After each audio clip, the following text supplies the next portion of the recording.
Olá, vamos iniciar o capítulo 36. Iniciar, porque ele é longo, então vai ser dividido, tá? Em anos posteriores, Lucano pensou com frequência na época que se seguiu à sua rápida fuga de Atenas. Embora para ali voltasse, quase sem ser notado, muitas vezes depois, como um período árido. Movimentava-se através do império sussurrante, fulgurante, efervescente, e ia desatento, embora a habilidade e a delicadeza, como médico, aumentassem. Nunca tendo sido loquaz, tornou-se ainda mais silencioso. Sua vida pessoal fez-se mais sóbria. Era semente em sua casca, esperando a primavera e as águas da primavera, a fim de se transformar em árvore. A semente, que era ele próprio, não se moveu durante aqueles anos, não lançou gavinhas verdes, antes manteve-se ressecada e sem muitos pensamentos ou emoções. Cada vez se tornava menos comunicativo. Apenas quando Sara aparecia inesperadamente em algum porto, seus olhos azuis brilhavam e seu belo rosto iluminava-se. Mas via Sara somente uma ou duas vezes por ano. Ramo não podia falar com ele. Tinham organizado um eloquente código de sinais que lhes convinha melhor do que a palavra. Andavam como espíritos benevolentes, mas silenciosos, através dos portos fervilhantes, e sentavam-se calados nas pequenas casas e jardins de Lucano, bem como ficavam encostados às amuradas dos navios, observando as estrelas e a lua, as auroras e os crepúsculos. Lucano preferia chegar à noite às suas casas para evitar cumprimentos da multidão, como acontecera algumas vezes. Quando visitava Atenas, tinha que inventar algumas pequenas mentiras para recusar a hospitalidade de Turbo. Milhares de pessoas amavam-no, milhares olhavam-no como a um deus. Ele evitava-as, a não ser quando o procuravam angustiadas ou cheias de dor. Sua sensibilidade aumentou e havia nele uma espécie de melancólica expectativa. Esperava ansiosamente as cartas vindas de sua casa e deleitava-se especialmente com as de Prisco e Aurélia, mas as poucas cartas com que as respondia eram breves. Parecia alguém que morresse de fome e ainda assim tivesse tremenda aversão pelo alimento. Ia a Roma uma vez por ano e de cada vez pretendia demorar-se mais tempo. Invariavelmente, porém, depois de poucos dias, uma inquietação se apoderava dele e partia, entre exclamações de lástima, de censura e de amor. Certa vez disse à mãe: "Não me perguntes o que há de mal comigo, pois não sei. Quando procuro em minha mente, nada acho a não ser pó. E mesmo nesse pó, encontro sempre o movimento da dor. Tenho medo de me aventurar mais profundamente." Às vezes, ele relia a vasta quantidade de escritos que Queptá lhe deixara. Um escrito, especialmente, ele lia e relia, franzindo as sobrancelhas em perplexidade, mas sentindo que palpitava aquela dor sufocada. Abre aspas. O que procura no homem a significação da vida, procura uma desilusão, pois os homens nada são exceto em sua relação com Deus. Não centralizes teu coração na humanidade, pois que ela é quimera, miragem. Ouve os que glorificam o homem, os que levaram a humanidade como um absoluto em si própria. Eles declararam com veemência que o homem só tem valor em suas manifestações externas. Este ensinamento alcançou quase todos os países civilizados, para mal deles, pois a lei de justiça e misericórdia não tem raízes nos homens, mas em Deus, e sem Ele, os homens realmente não podem existir, sem Ele que os fez. O homem é apenas o receptáculo da graça, não é a própria graça. Fecha aspas. Quando Lucano lia aquilo, era como se portões antigos e enferrujados rangessem em seus gonzos, implorando dentro dele, desejando serem abertos. Mas ele se afastava. Não sentia mais a cólera apaixonada contra Deus, pois agora, bem raramente, nele pensava. Se Deus se introduzia em sua mente, ele encolhia-se, cansado, pois Deus era realmente um grande enigma para Lucano e não devia ser despercebido, nem cogitado, nem levado ao combate, nem olhado apenas de forma abstrata pela fé ou racionalizado através da ciência. Às vezes, pensava nas épocas inúteis passadas antes dele, nas épocas de sombra que tinha diante de si, e uma fadiga imensa dominava seus sentidos.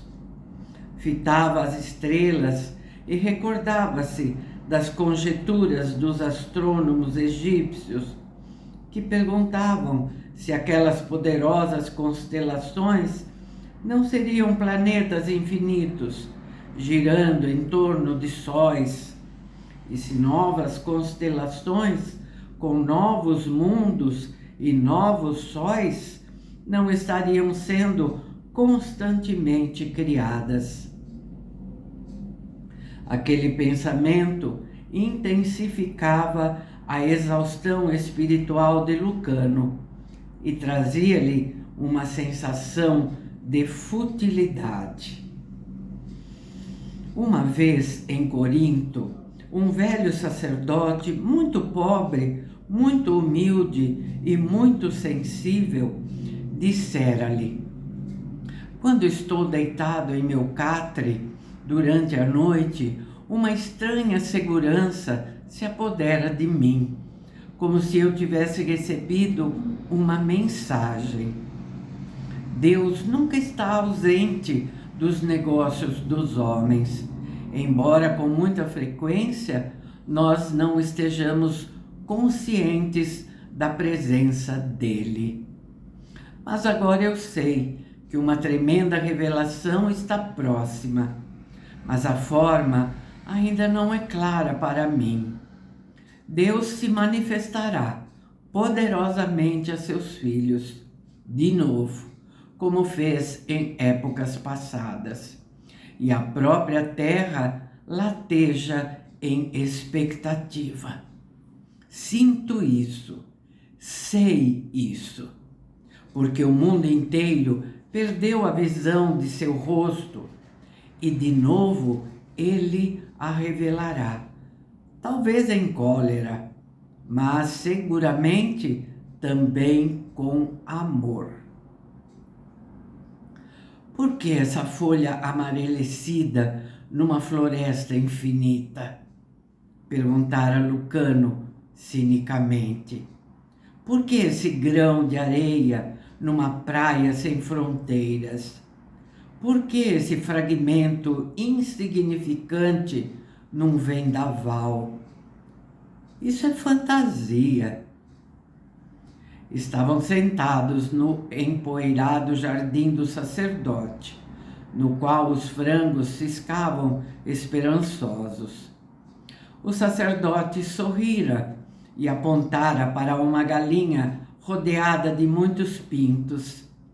Eles seguiam-na, às vezes escondendo-se sob suas asas, às vezes perambulando à distância. Eles conhecem-lhe a voz, dissera o sacerdote. Aquela pobre galinha não sabe contar, mas conhece o que lhe pertence. Se um dos pintos se perde, o menor, o mais sujo, o mais fraco, ela o procura e o encontra. Talvez aquele pequenino pense na razão de sua mãe se preocupar com ele, com sua plumagem reles, com sua absoluta inutilidade como ave e com sua insignificância. Como pode ela, talvez pergunte a si próprio, saber onde estou se tem tantos filhos?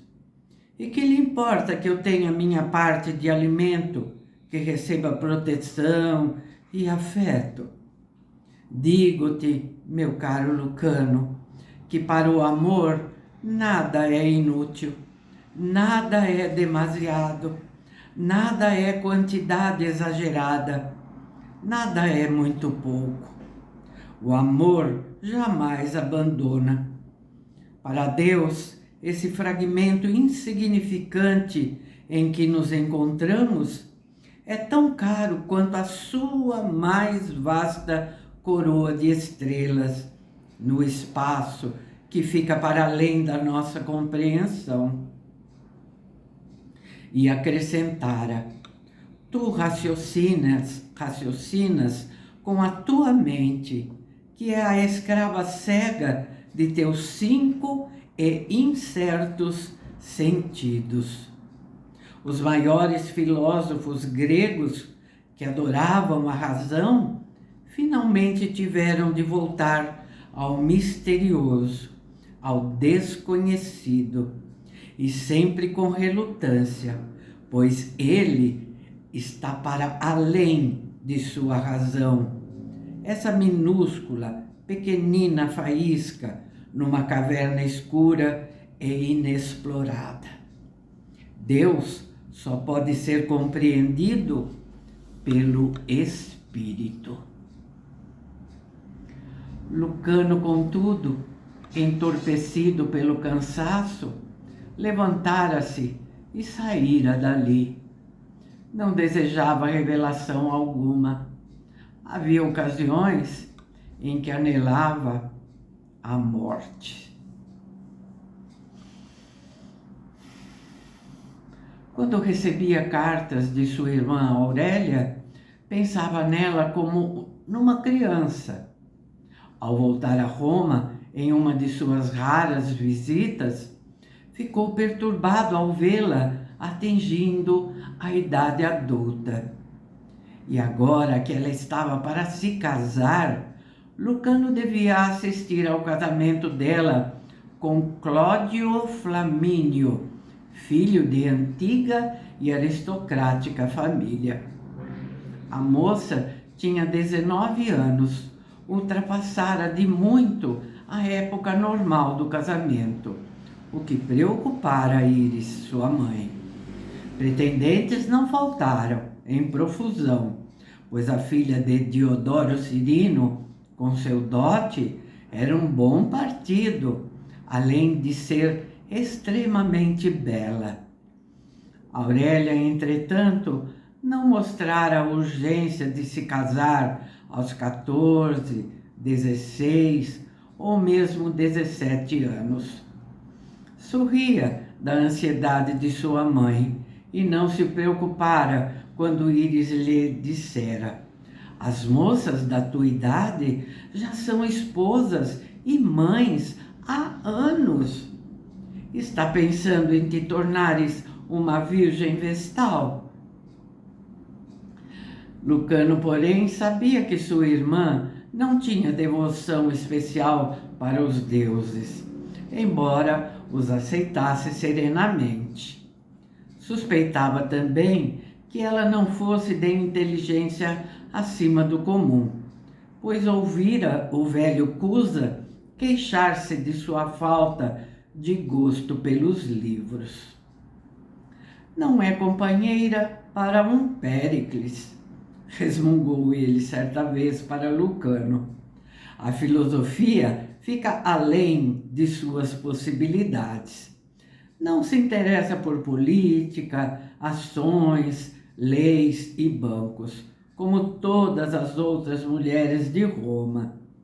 Nem sabe da existência do mercado de ações, negócios, casa de corretagem na parte norte do fórum, como as outras mulheres romanas de sua idade sabem muito bem. Mesmo suas amigas, jovens matronas, sentam-se com ela, tagarelando sobre seus investimentos e discutindo casos sensacionais dos tribunais, ou se gabando de suas próprias contas bancárias, ou das de seus maridos, antecipando acontecimentos sociais, viagens de inverno ao sul, as modas mais recentes, jogos e gladiadores. E ela fica ali, sorrindo agradavelmente, mas bocejando. Parece nada desejar, disse Íris, cujo cabelo maravilhoso era agora uma cascata de pura prata. Mas até quando uma mulher que já não é jovem pode contentar-se com uma lareira sem desejos?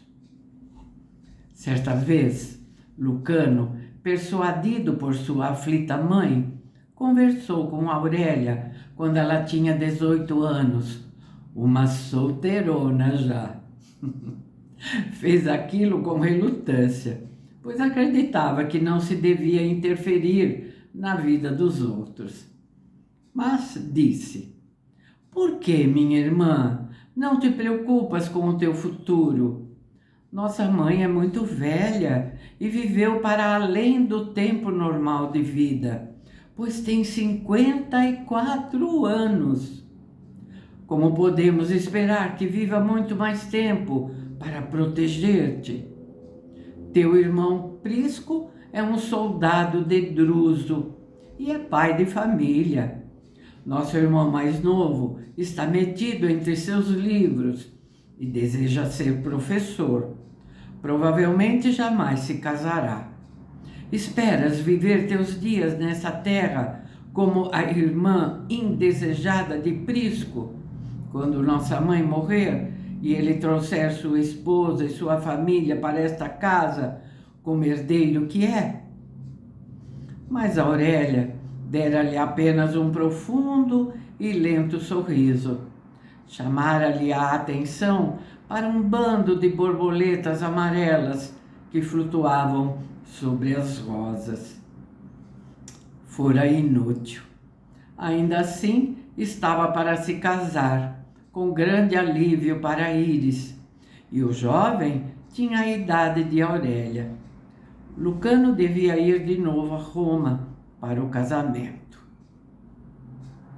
Agora, enquanto Lucano se apoiava na beirada do pequeno, mas veloz galeão romano que o apanhara em um porto africano perdido, pôs-se a pensar insistentemente em Aurélia. Íris, que conhecia tão fortemente o amor, não arranjara o casamento para a filha. Ao contrário de outras mulheres, acreditava na necessidade do jubiloso consentimento da noiva, no que se referia ao matrimônio que ia contrair. Sua amiga, a esposa de Plócio, embora muito mais nova do que ela, organizara um encontro entre a família de Cláudio Flamínio e Íris, e Cláudio e Aurélia.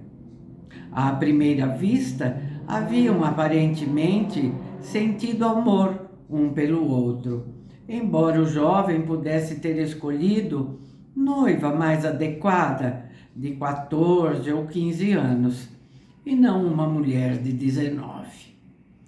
Àquela altura, Lucano percebera certa nota enigmática nas cartas de Íris.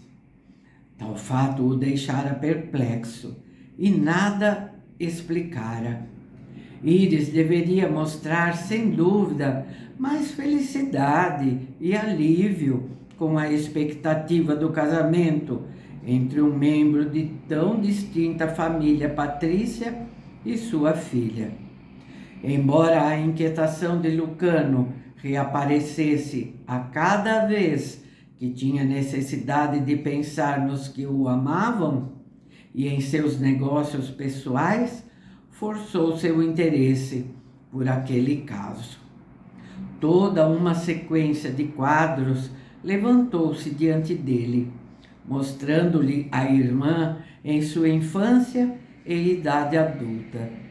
Via seus tranquilos olhos castanhos, cheios de luz, ouvia-lhe o riso delicado, via-se correndo para apanhar um pássaro caído, mantendo-o contra o peito. Via os cães da propriedade seguindo-a com olhos de adoração e orgulho, e mesmo os touros mostrarem-se calmos quando ela se aproximava deles. Os cavalos veneravam-na e os servos não sabiam mais o que fazer por ela.